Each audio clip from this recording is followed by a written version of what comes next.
चलो बेटा दिवाળી પછી પહેલી વખત મળીએ છીએ આપણે બધાને હેપી ન્યૂ યર। તમારું નવું વર્ષ ભણવાની દૃષ્ટિએ, તમારું ફાધરનું નવું વર્ષ આર્થિક અને સામાજિક દૃષ્ટિએ સફળ થાય એ દરેકને શુભકામના।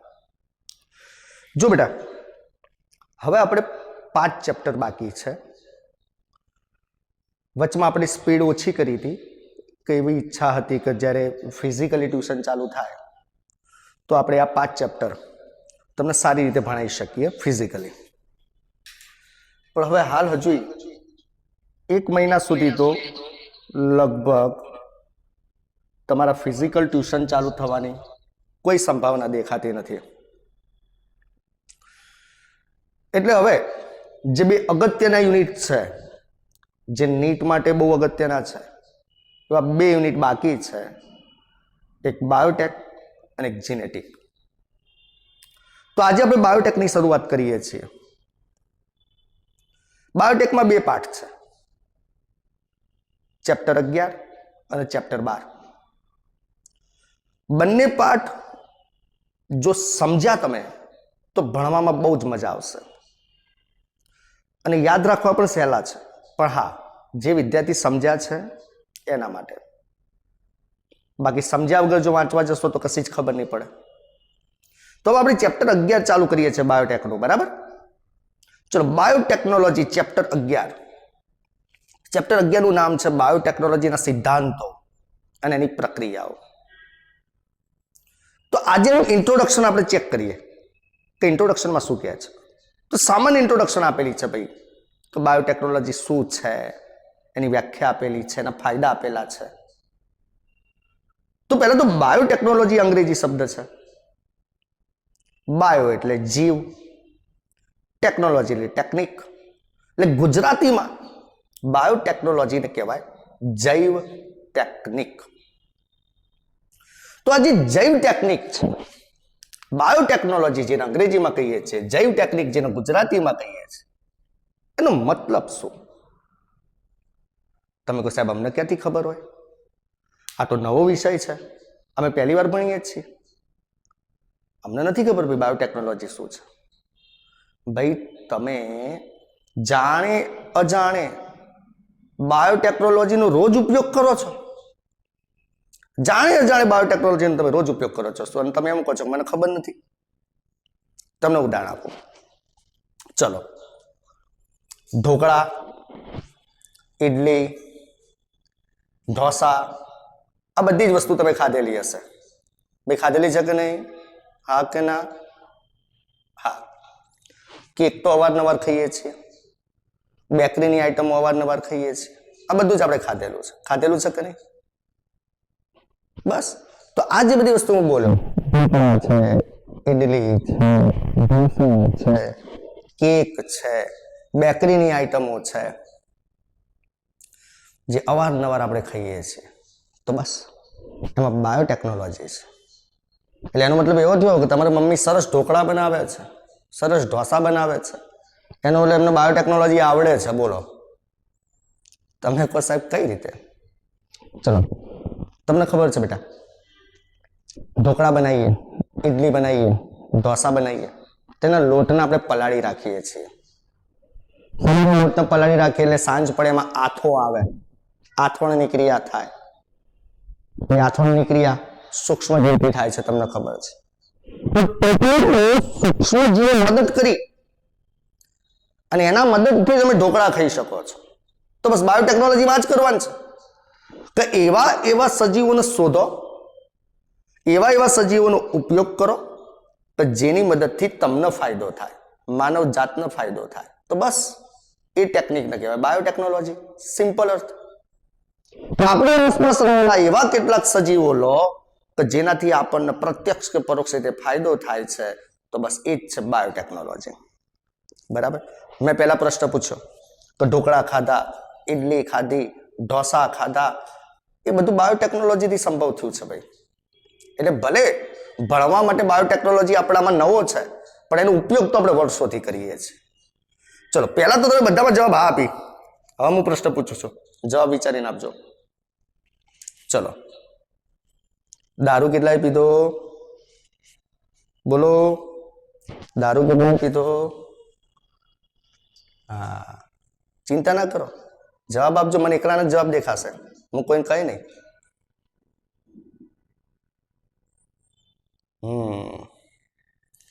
તો ભાઈ દારૂ બનાવવાની પ્રક્રિયા એ પણ બાયોટેકનોલોજી સાથે સંકળાયેલી છે ભાઈ. તો બસ આપણે રોજ બરોજ આપણા ખોરાકમાં, આપણી દવાઓમાં આપણે બાયોટેકનોલોજીનો ઉપયોગ તો કરીએ જ છીએ. એટલે ચિંતા ના કરો. મારો કહેવાનો મતલબ એ છે કે જે વસ્તુનો તમે રોજ ઉપયોગ કરો છો તો એના વિશેનું જ્ઞાન આપણા અંદર પડ્યું જ છે, ખાલી જ્ઞાન બહાર લાવવાનું છે. એટલે બાયોટેકનોલોજી ભલે સબ્જેક્ટ તમારા માટે નવો લાગતો હોય, પણ એનો વપરાશ, એનો ઉપયોગ તમે રોજ કરો છો એટલે સમજવું સહેલું પડશે. ઓકે, તો હવે આપણે લેક્ચર સ્ટાર્ટ કરીએ ભાઈ કે બાયોટેકનોલોજી, જેને ગુજરાતીમાં જૈવ ટેકનિક શું છે.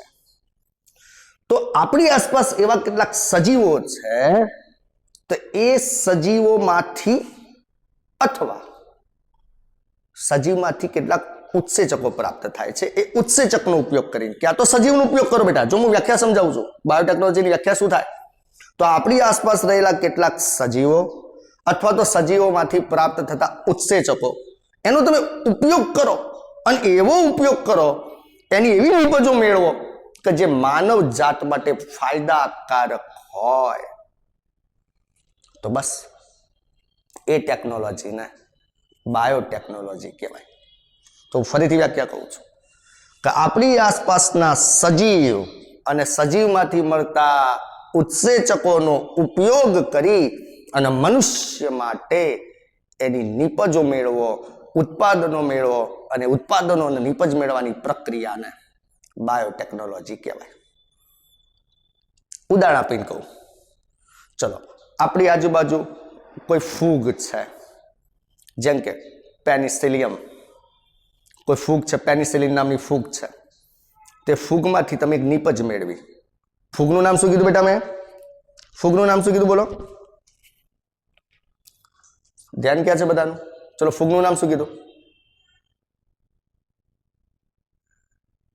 પેનિસિલિયમ. Very good. અને આમાંથી નિપજ કે તો ઉત્પાદન તરીકે શું મેળવ્યું? પેનિસિલિન. બસ, તો આપણે શું કર્યું? આજુબાજુ કોઈ સૂક્ષ્મજીવ હતો એને શોધી પાડ્યો અને એ સૂક્ષ્મજીવમાંથી નિપજ કે તો ઉપયોગી પ્રક્રિયા પ્રાપ્ત કરી.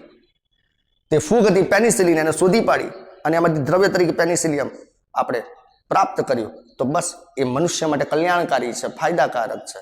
તો બસ આ જે પ્રોસેસ તમે પસાર કરી એ પ્રોસેસ એટલે બાયોટેકનોલોજી. એટલે જ વ્યાખ્યામાં એવું કીધું છે કે આપણી આસપાસના સજીવ અથવા તો સજીવમાંથી પ્રાપ્ત થતો કોઈ ઉત્સેચક જેનો ઉપયોગ મનુષ્ય માટે ફાયદાકારક હોય, કલ્યાણકારી હોય, તો બસ એ ઉત્પાદન કરવાની ટેકનિકને બાયોટેકનોલોજી કહેવાય.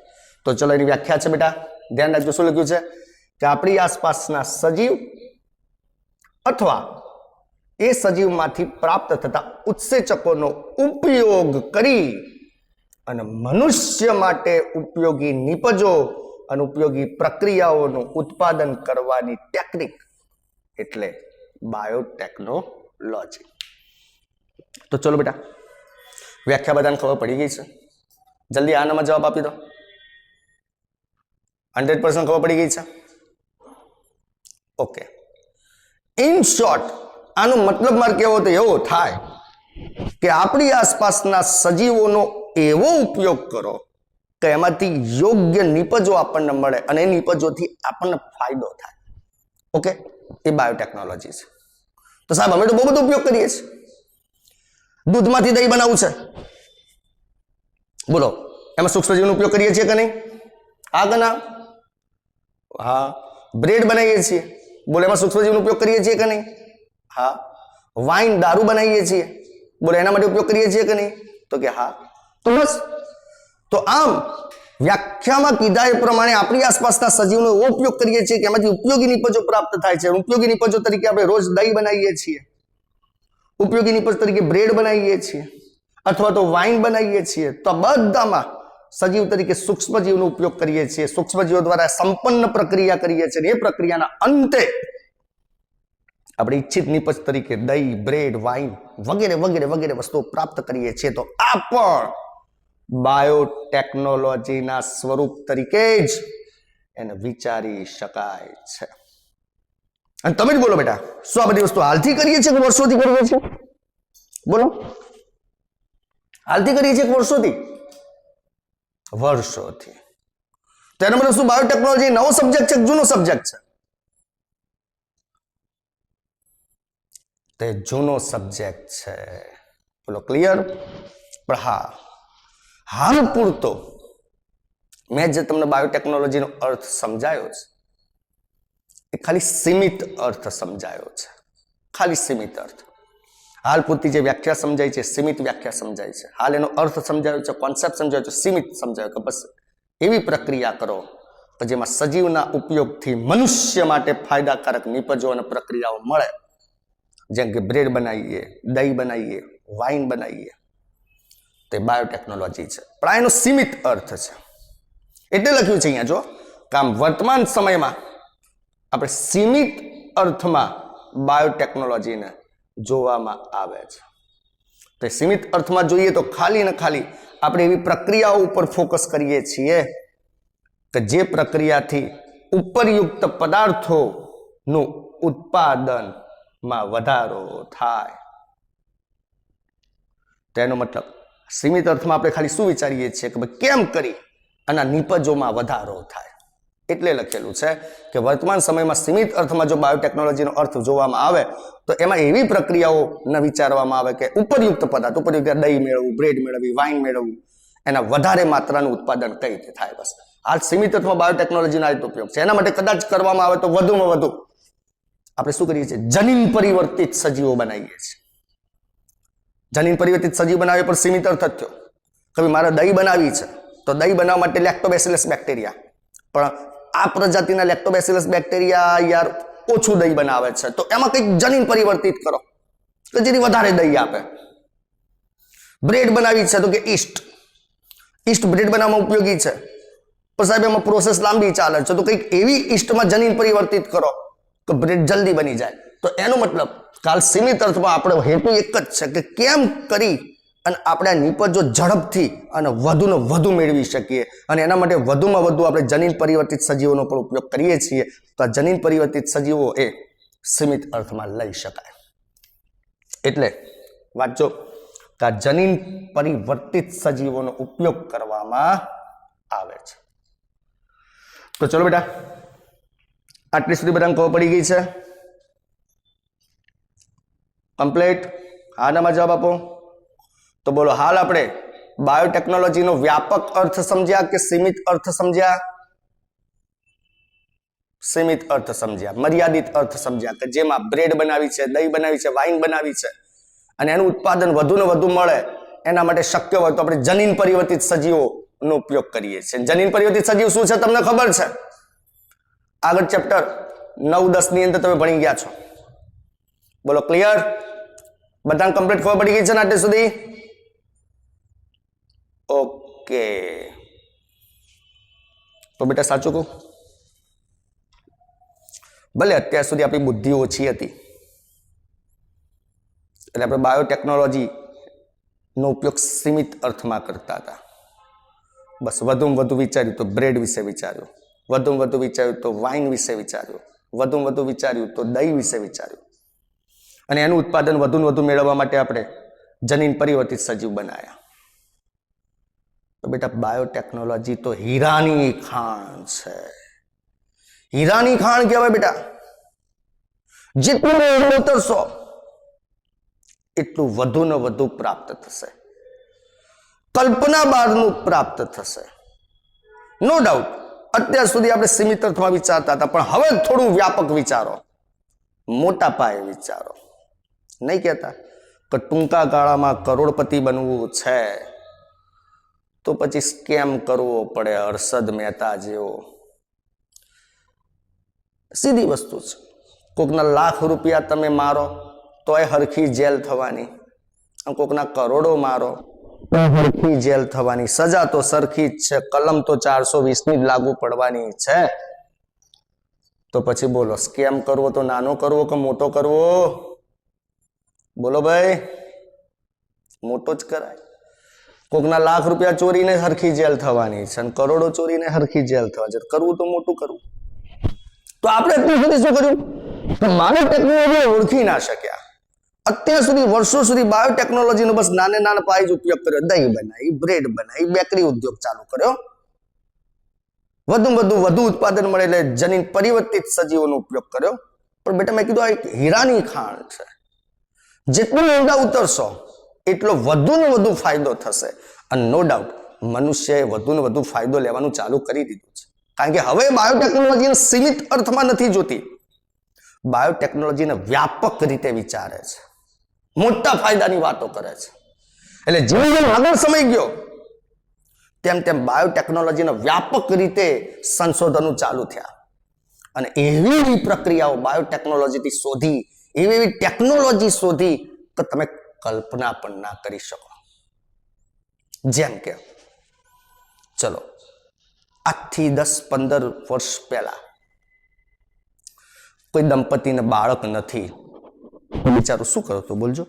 આજથી 10-15 વર્ષ પહેલા કોઈ દંપતીને બાળક ન થતું, શું કરતું? બાળક પ્રાપ્ત કરવા માટે બિચારું ક્યાં તો કોઈને એડપ્ટ કરતું, ક્યાં તો બાધા રાખતું. ખબર છે? 10-15 વર્ષ પહેલાની વાત છે બેટા. કે તો બાધા રાખે, ફલાણા માતાજીની બાધા રાખે, ફલાણા ભગવાનની બાધા રાખે, ભૂવા ભૂપાળામાં જાય બિચારો. પણ બોલો, હવે એવું કરવાની જરૂર છે? ના. કેમ? હવે કઈ પદ્ધતિ આવી ગઈ ભાઈ? હવે કેમ એવું કરવાની જરૂર નથી?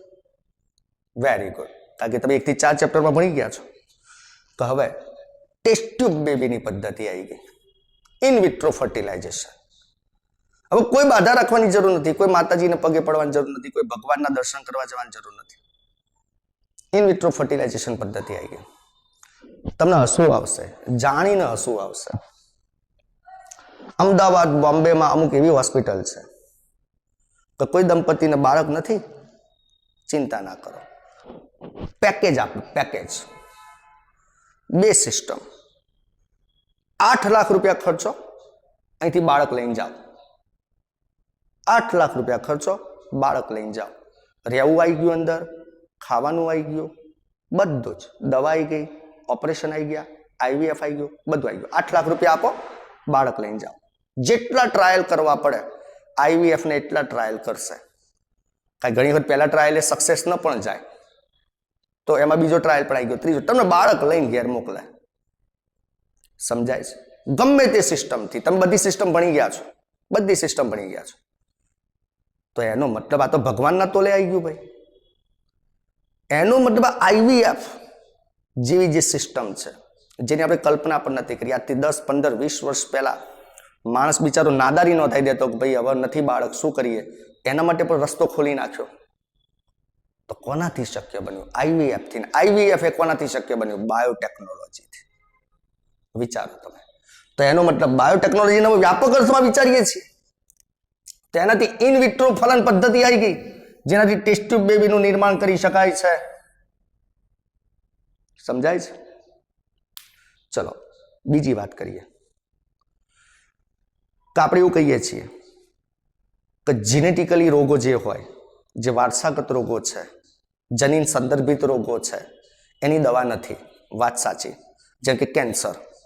કેન્સર એ જનીન સંબંધિત રોગ છે કે કોષ વિભાજનનું કંટ્રોલ કરતું જનીન જ્યારે ડેમેજ થઈ જાય, બગડી જાય, એટલે કોષ વિભાજન કંટ્રોલની બહાર જતું રહે અને ગાંઠ બની જાય, જેને કેન્સર કહીએ છીએ. આપણે ભણી ગયા છીએ, બરાબર. પણ હવે પ્રારંભિક ધોરણે, હા 100% તો નથી શોધાય, પણ પ્રારંભિક ધોરણે તમે જનીનોનું સંશ્લેષણ પણ કરી શકો છો બાયોટેકનોલોજીથી. જે જનીન નેચરલી બનવા જોઈએ અને તમે આર્ટિફિશિયલી સંશ્લેષણ કરી શકો છો. એટલે જેમ જેમ સમય જશે, સંશોધનો આગળ વધશે, એટલે ભવિષ્યમાં પછી આપણું બગડેલું જનીન છે, ચિંતા કરવાની જરૂર નથી ભાઈ. દવાખાને જઈશું, કહીશું કે ભાઈ મને કેન્સર થયું છે, મારું કોષ વિભાજનનું જનીન બગડી ગયું છે, ચિંતા ના કરો, ચલો નવું જનીન સંશ્લેષિત કરી દઈએ તમારા શરીરમાં. આ તો કેવી વાત થઈ કે બાઇકની અંદર કોઈ સ્પેર પાર્ટ બગડી ગયો તો બદલી નવો સ્પેર પાર્ટ નાખી દે, એના જેવી વાત થઈ કે જૂનું જનીન બગડી ગયું છે, કાઢી નાખો, નવું જનીન સંશ્લેષિત કરી દો. તો જ્યારે સંશોધન આગળ વધશે તો જે વારસાગત રોગો, જે હાલ મોટો પ્રોબ્લેમ છે આપણા માટે કે જેની કોઈ દવા નથી, એવા રોગોનું પણ ઉપચાર શક્ય બનશે. તો આમ બાયોટેકનોલોજીએ તમારા માટે ટેસ્ટ ટ્યુબ બેબીના દ્વાર ખોલી નાખ્યા છે કે જે દંપતી બિચારું બાળક વગરનું, તેના માટે દંપતીને બાળક પ્રાપ્ત થાય છે. કોઈ વારસાગત રોગવાળો કોઈ વ્યક્તિ છે તો એની અંદર જનીનોનું સંશ્લેષણ પણ કરી શકાશે. હા, પણ એ હજુ પ્રારંભિક ધોરણે છે. તો જનીનોનું સંશ્લેષણ કરી શકાશે, એનો ઉપયોગ કરી શકાશે. સાથે સાથે રસીની પણ નવી નવી ટેકનિકો આવી ગઈ છે. ડીએનએ નો ઉપયોગ કરી અને રસી બનાવી શકાશે. ડીએનએ યુક્ત રસી કહેવાય.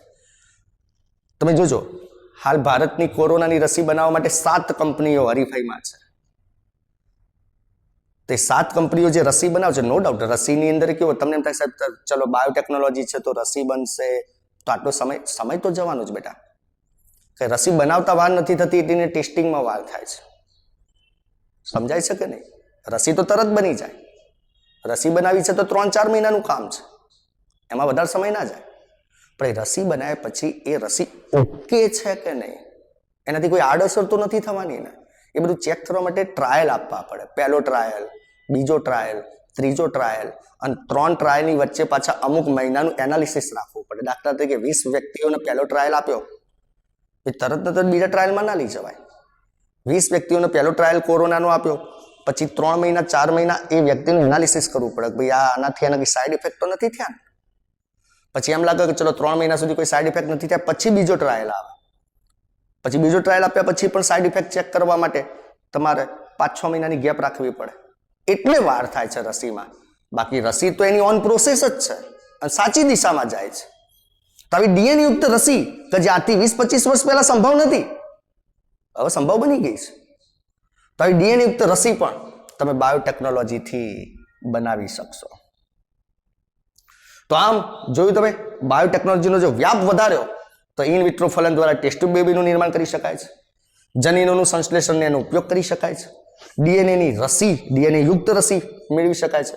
અથવા તો કોઈ જનીન બગડી ગયો છે, મેં કહી દીધું ક્ષતિગ્રસ્ત જનીન, એની સુધારણા પણ કરી શકાશે. બરાબર, એ પણ અત્યારે પ્રાઇમરી બેઝ ઉપર છે. એ ધીમે ધીમે આગળ જશે એટલે ક્ષતિગ્રસ્ત જનીનનો પણ સુધારો થઈ જશે. તો આ બધી વસ્તુ પણ બાયોટેકનોલોજીનો જ ભાગ છે. પણ હા, આનો હું આજે વાત કરી એનો હું સીમિત અર્થ કહું કે વ્યાપક અર્થ કહું બેટા? બોલો, એને સીમિત અર્થ કહેવાય કે વ્યાપક અર્થ કહેવાય? વ્યાપક અર્થ. Very good. એને બાયોટેકનોલોજી કહું, હું આધુનિક બાયોટેકનોલોજી કહું? લોજિક છે બેટા. તો એ આધુનિક બાયોટેકનોલોજી છે. ક્લિયર? એટલે જેમ જેમ માણસ બુદ્ધિશાળી થતો ગયો તેમ તેમ નવું વિચારવા માંડ્યો. પેલા એ દહીં વિશે, બ્રેડ વિશે વિચારતો હતો, બસ વાઇન વિશે વિચારતો હતો, વધુ જનીન પરિવર્તિત સજીવ વિશે વિચારતો હતો, પણ હવે વ્યાપક અર્થમાં વિચારવા માંડ્યો. અને આધુનિક બાયોટેકનોલોજી આવી ગઈ. અને આધુનિક બાયોટેકનોલોજીમાં તો આપણે કલ્પના પણ ન કરી હોય એવી સેવાઓ આપણને મળવા માંડી. ટેસ્ટ ટ્યુબ બેબી મળવા માંડ્યા, જનીનોનું સંશ્લેષણ અને એનો ઉપયોગ થવા માંડ્યો, ડીએનએ યુક્ત રસી મળવા માંડી, ક્ષતિગ્રસ્ત જનીનમાં સુધારણા પણ થવા માંડ્યા. તો એ પણ આધુનિક બાયોટેકનોલોજી જ છે. ઓકે, હા. હવે કેવું છે બેટા કે કોઈ પણ કામ કરવું હોય તો એક સંગઠન જોઈએ.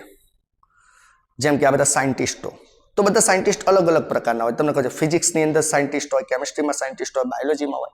બાયોલોજીમાં પાછા જે ઝૂલોજી ઉપર કામ કરતા હોય ઝૂલોજિસ્ટ કહેવાય. વનસ્પતિ શાસ્ત્ર ઉપર કામ કરતા હોય બોટનિસ્ટ કહેવાય. ખ્યાલ આવે? એમ બાયોટેકનોલોજી ઉપર કામ કરતા હોય, બરાબર, એ બાયોટેકનિસ્ટ કહેવાય. અને આવા બાયોટેકનિસ્ટોનું એક સંગઠન બન્યું કે જે લોકો બાયોટેકનોલોજી ઉપર રિસર્ચ કરતા હતા એવા લોકોનું એક સંગઠન બન્યું. અને એ સંગઠનનું નામ આપવામાં આવ્યું EFB. જે સાયન્ટિસ્ટો બાયોટેકનોલોજી ઉપર રિસર્ચ કરતા હતા એ લોકોનું એક સંગઠન બનાવવામાં આવ્યું અને એનું નામ આપ્યું EFB. એનું આખું નામ છે યુરોપિયન ફેડરેશન ઓફ બાયોટેકનોલોજી. એનું આખું નામ છે E for European, F for federation અને B for biotechnology. European federation of biotechnology. તો એને ટૂંકમાં લોકોએ કીધું છે યુરોપિયન બાયોટેકનોલોજીનું સંગઠન, બરાબર, ગુજરાતીમાં કીધું છે યુરોપિયન બાયોટેકનોલોજીનું સંગઠન. એમને શું કર્યું? તો બાયોટેકનોલોજીની એક નવી વ્યાખ્યા આપી. અને નવી વ્યાખ્યામાં એમને શું કર્યું? તો જે પરંપરાગત સીમિત અર્થવાળું જે બાયોટેકનોલોજી હતું એનો અભિગમ અને આધુનિક બાયોટેકનોલોજી છે એનો અભિગમ બે ભેગા કરીને વ્યાખ્યા આપી. બેટા આપણે જે વ્યાખ્યા ભણ્યા એ જૂની વ્યાખ્યા ભણ્યા, સીમિત અર્થવાળી. તો બાયોટેકનોલોજી એટલે શું? તો કે જે સજીવો અથવા તેમાંથી પ્રાપ્ત થતા ઉત્સેચનો ઉપયોગ કરી અને મનુષ્ય માટે ઉપયોગી નિપજો મેળવવી એવી પ્રક્રિયાઓ બનાવી એ બાયોટેકનોલોજી. એ સીમિત અર્થની વ્યાખ્યા છે. પણ EFBA નવી વ્યાખ્યા આપી, બાયોટેકનોલોજીની નવી વ્યાખ્યા. અને નવી વ્યાખ્યા આપતી વખતે એમને શું કર્યું? જે સીમિત પરંપરાગત જે વ્યાખ્યા હતી એના પર સિદ્ધાંતો ગણ્યા અને આધુનિક બાયોટેકનોલોજી જે હતી એના પણ સિદ્ધાંતો ગણ્યા, ભેગા કરીને એક નવી વ્યાખ્યા આપી. એટલે લખ્યું છે કે EFBA બાયોટેકનોલોજીની વ્યાખ્યા આપી જેમાં એમે પરંપરાગત અભિગમ એટલે બોલો કઈ પરંપરાગત એટલે બોલો વ્યાપક કે સીમિત? પરંપરાગત એટલે વ્યાપક કે સીમિત? સીમિત. હા, તેમાં પરંપરાગત અભિગમમાં પણ ધ્યાનમાં રાખ્યો અને આધુનિક બાયોટેકનોલોજી. આધુનિક એટલે કઈ? સીમિત કે વ્યાપક? સીમિત કે વ્યાપક? વ્યાપક. હા, એટલે એનો મતલબ કે સીમિત અને વ્યાપક બંને ટેકનોલોજીના અભિગમને ધ્યાનમાં રાખી અને વ્યાખ્યા આપી. અને વ્યાખ્યા શું છે ખબર છે? જોજો. નિપજો અને સેવાઓ માટે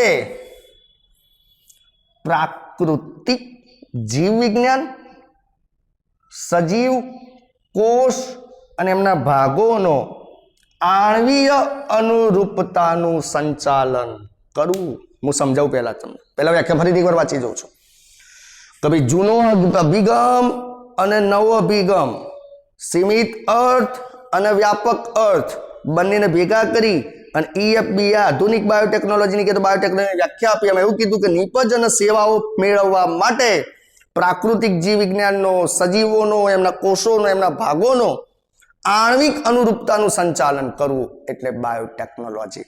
હું સમજાવું તો સીધી વસ્તુ છે. બાયોટેકનોલોજીમાં આપણે શું કરતા હતા? તો કે જે તે સજીવોનો ઉપયોગ કરતા હતા, એમાંથી નિપજો મેળવતા હતા, સેવાઓ મેળવતા હતા. તો બસ અહીંયા એ જ કરવાનું કીધું છે બેટા કે નિપજો મેળવવા માટે અને સેવાઓ મેળવવા માટે તમે પ્રાકૃતિક જીવ વિજ્ઞાનનો ઉપયોગ કરી શકો, સજીવોનો ઉપયોગ કરી શકો, એના કોષોનો ઉપયોગ કરી શકો, સાથે સાથે સજીવોના ભાગોનો ઉપયોગ કરો અને સાથે સાથે એને ઠેક આણ્વિક અનુરૂપતા પ્રમાણે રિસર્ચ કરી એનો ઉપયોગ કરો. તો ભાઈ આ સજીવ આ કેમિકલ આપે છે તો એમાં એવું તો કયું જીન છે, કયો અણુ છે કે જેનાથી આ કેમિકલ પ્રોડ્યુસ કરે છે? ઠીક એટલા લેવલનો અભ્યાસ કરો. દાખલા તરીકે પેનિસિલિયમ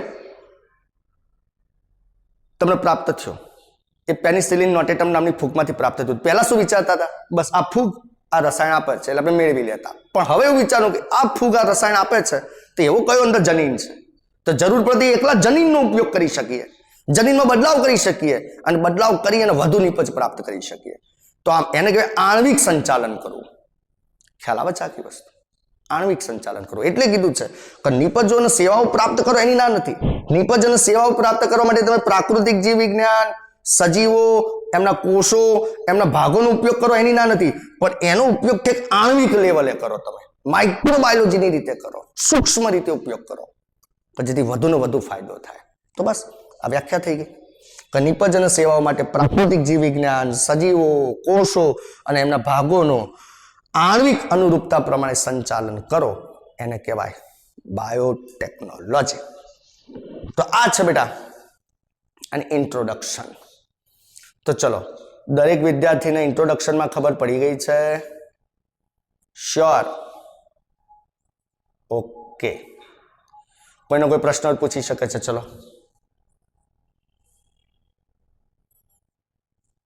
ચલો કોઈનો કોઈ પ્રશ્ન હોય તો પૂછી શકે. ટેકનોલોજીમાં એક વસ્તુ ધ્યાન રાખજો, હું જે ચલાવું છું એ ચાલ્યા પછી તરત જ ચોપડીમાંથી વાંચી લેજો, તરત જ. કે ભાઈ સાહેબે આજે આ લેક્ચર લીધું તો ચલો તૈયાર કરી દીધું, હવે તરત ચોપડીમાંથી વાંચી લેવાનું, તો જ ચોપડીની વાક્ય રચના તમને ખબર પડશે. બરાબર?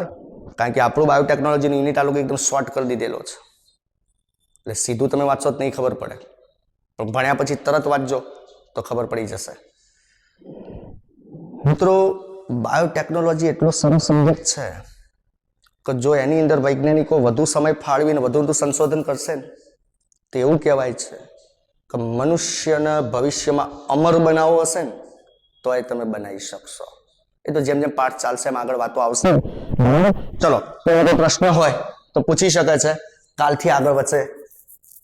આ બધા ટેસ્ટની માહિતી આજ સાંજે મોકલાઈ દઉં છું. હા, આ બાયોલોજીમાં યુનિટ 2 તૈયાર રાખજો. યુનિટ 2 નહીં, સોરી, યુનિટ 3. આ કાલે લેક્ચર છે, કાલે લેક્ચર છે, કારણ કે વચ્ચે 2 દિવસ હું મેરેજમાં છું એટલે રજા પડશે, એટલે કાલે લેક્ચર છે આ જ ટાઈમે. અને ટેસ્ટની માહિતી હું સાંજે મોકલાઈ દઉં છું. ના, આ સોમવારે ટેસ્ટ નથી, માહિતી ટેસ્ટની મોકલાવું છું, ટેસ્ટની ચિંતા ના કરો. સારું, ચલો આજે આટલું રાખીએ.